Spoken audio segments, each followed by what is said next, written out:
शिवानी सावंत शर्वरी रघुराम इयत्ता 9वीची विद्यार्थिनी.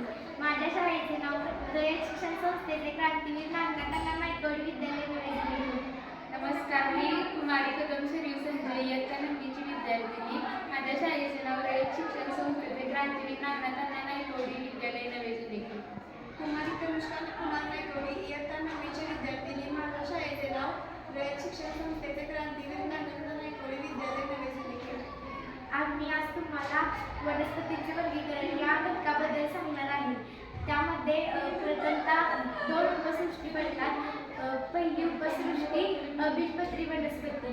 त्यामध्ये प्रामुख्याने 3 विभाग पडतात. विभाग पहिला थॅलोफाइटा. या वनस्पती प्रामुख्याने पाण्यात वाढतात. मूळ, खोड, पाने असे विशिष्ट अवयव असणाऱ्या हरितद्रव्यामुळे स्वयंपोषी असणाऱ्या वनस्पतींच्या या गटाला शैवाल म्हणतात. शैवालामध्ये खूप विविधता आढळते.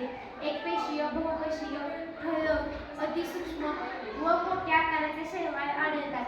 उदाहरणार्थ स्पायरोगायरा, उल्वा, युरोथ्रिक्स, सर्गॅसम इत्यादी. विभाग 2 ब्रायोफायटा.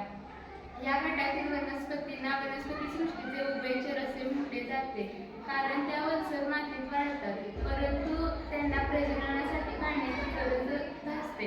या वनस्पती निम्नस्तरीय, बहुपेशीय व स्वयंपोषी असतात. यांच्यामध्ये प्रजनन हे बीजाणू निर्मितीने होते. ब्रायोफायटा विभागातील वनस्पतींची रचना चपटी रिबेनीसारखी असते. उदाहरणार्थ मॉस, मार्केशिया, रिस्किया इत्यादी.